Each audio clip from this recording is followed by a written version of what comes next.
Monsieur le Président, je suis le maire de Tomblaine, en Meurthe-et-Moselle, et j'ai décidé de refuser d'organiser ce que vous appelez le grand débat. Plus encore, j'appelle solennellement mes collègues maires qui partageront mon avis partout en France à refuser de l'organiser. Le grand respect que j'ai pour la fonction présidentielle et pour la République m'amène à croire aujourd'hui à un nécessaire devoir de désobéissance républicaine. Oh, bien sûr, si on me demande les clés pour organiser ce débat dans une salle municipale, je les mettrai à disposition pour que la discussion puisse avoir lieu.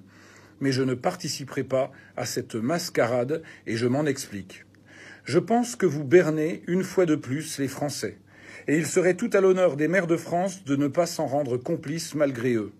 C'est l'histoire d'un pyromane qui a mis le feu aux poudres et qui soudain fait appel aux maires comme pompiers de service. Vous le savez, nous sommes contre les violences, toutes les formes de violence, et nous les condamnons. Mais force m'est de constater que la première violence est la violence d'État que vous avez structurée par vos mots et par vos actes dès votre arrivée à l'Élysée et qui, chaque fois, n'ont d'autre but que de diviser les Français pour mieux asseoir votre règne.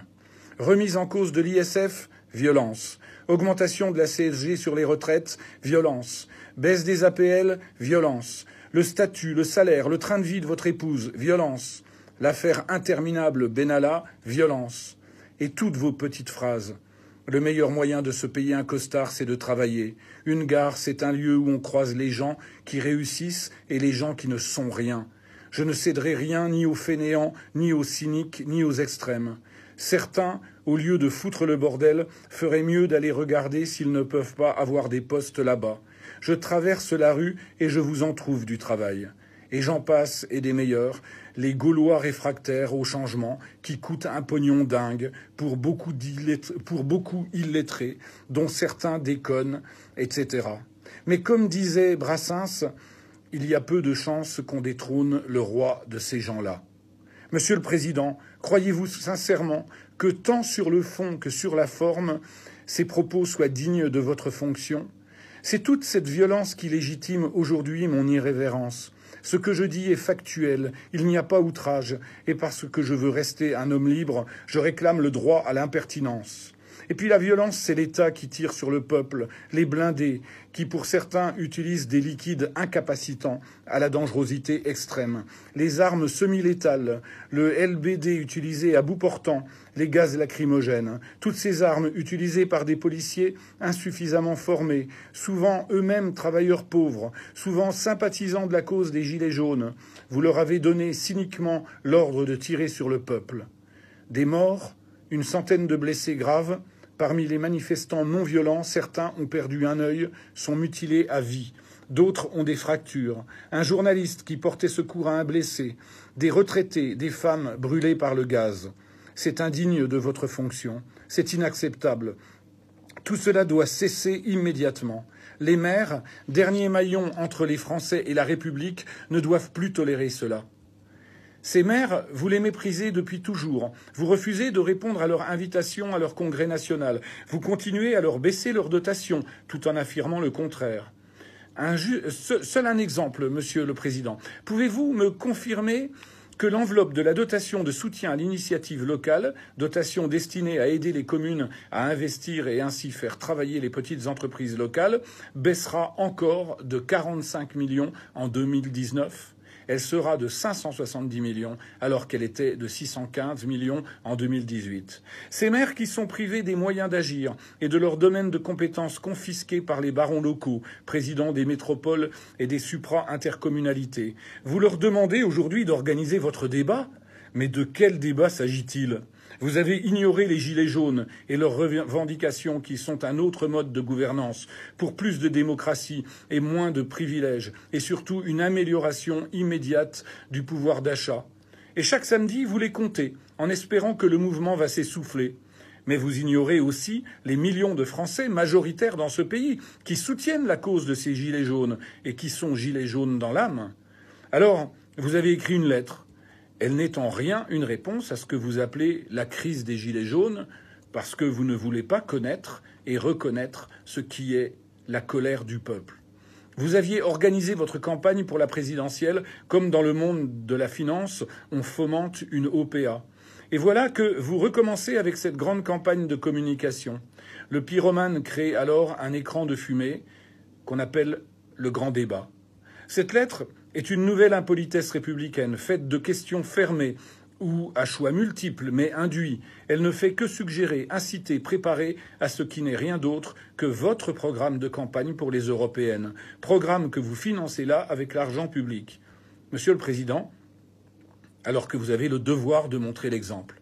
Dans cette lettre, vous opposez les travailleurs actifs aux retraités. Vous stigmatisez les manifestants en créant des amalgames. Vous écrivez clairement que de toute façon, vous ne reviendrez pas sur les mesures que vous avez prises. À quoi sert alors de proposer un débat? C'est circuler, il n'y a rien à voir. Pendant ce temps-là, nous, les maires, nous tentons 7 jours sur 7 de secourir les gens, de garantir la cohésion sociale. Nous attribuons des aides alimentaires d'urgence, nous pallions aux carences de l'État, nous créons du lien social, nous luttons contre la pauvreté, contre l'isolement. Dans votre pays, Monsieur le Président, il arrive que l'on meure aux urgences. Les hôpitaux manquent de moyens. Les personnes handicapées ne sont pas respectées. Les chômeurs, les retraités, les travailleurs pauvres sont légion et n'ont pas de quoi vivre décemment. Dans nos villes, dans nos villages, dans nos quartiers, nous les maires, nous en sommes témoins. Mais vous ignorez cela, Monsieur le Président. Alors vous avez lancé votre grand débat par plusieurs shows que vous avez voulu médiatiser, avec des maires triés sur le volet par vos préfets, des maires dont les questions avaient été savamment sélectionnées, des maires qui n'avaient pas le droit de vous répondre. Vous leur avez même fait le coup de la réflexion à mener pour revenir sur les 80 km/h. Il fallait oser, alors que cette réforme a été prise sans concertation et de façon autoritaire. Vous venez maintenant leur faire la leçon ? Je considère, Monsieur le Président, que cet exemple de démagogie est un lapsus de votre part quand vous espérez que les maires vont tomber dans le panneau. Suite à ce grand barnum, il se dit qu'une toute petite centaine de débats ont eu lieu en France et qu'on en annonce 500 autres, selon les chiffres de l'Élysée. 600 pour 36 000 communes ? Ce grand débat, c'est une grande débâcle annoncée. Cela s'explique parce que vous êtes hors sujet. Oui, j'en appelle au maire. Je comprends qu'il est toujours flatteur de se faire inviter à l'Élysée. Je comprends qu'on a tous intérêt à courber les chines et à se laisser regrouper dans une salle des fêtes pour écouter le président si on ne veut pas que le préfet règle ensuite ses comptes en rognant sur les dotations attribuées à sa commune. Et oui, messieurs, dames, c'est ainsi que fonctionne la République. Mais je vous appelle à garder collectivement votre dignité et à faire honneur à l'écharpe tricolore qui vous ceint. Monsieur le Président, je vous ai adressé un message de Nouvel An par une vidéo qui a été vue 2,5 millions de fois et partagée et likée des dizaines de milliers de fois. J'ai la grande prétention de penser que ce succès démontre une reconnaissance populaire massive dans les mots que j'ai employés et surtout dans les solutions que je vous y ai suggérées. Je vous ai écrit tout cela dans un petit livre intitulé « Écoutez-nous ». Mais il n'y a pire sourd que celui qui ne veut pas entendre. Le peuple de France, qui comprend les plus fragiles, mais aussi les petits patrons, les PME, PMI dans nos régions, les travailleurs pauvres, les classes que vous dites moyennes, ce peuple, il attend de vous que vous passiez à l'acte, maintenant, sans délai et sans tergiverser. Il attend les signes ostensibles du respect retrouvé. Les solutions ? Remettez en place l'ISF tout de suite. Combattez réellement l'évasion fiscale qui nous coûte chaque année entre 60 et 80 milliards d'euros, quand le seul budget d'éducation nationale, lui, est à 80 milliards. Dénoncez vos amis de l'Europe qui cautionnent les paradis fiscaux au sein même de cette Europe et qui permettent ainsi cette évasion fiscale. Refusez de payer les intérêts de la dette quand les banques privées spéculent sur la misère des Français. Ces intérêts qui représentent le 4e poste budgétaire de l'État. Augmentez la TVA sur les produits de luxe et diminuez-la sur les produits de première nécessité, dont il faut élargir considérablement la liste. Et puis, avec toutes ces recettes, redonnez des moyens aux services publics, socle de la République et garant de la cohésion sociale. Revalorisez de façon significative, on ne vous demande pas la charité, les bas salaires et pas uniquement le SMIC. Donnez de l'oxygène aux petits employeurs, ceux de la France d'en bas, dans nos régions, ceux qui embauchent, ceux qui entreprennent pour qu'ils puissent revaloriser les salaires et les emplois. Ne vous arrêtez pas à l'impertinence du propos. Ce nouveau message de ma part est une main tendue, Monsieur le Président. Voilà ce que nous attendons de vous. Écoutez-nous, osez, acceptez, et nous serons nombreux à vous aider dans l'intérêt général et le respect de votre fonction et le respect de nos fonctions.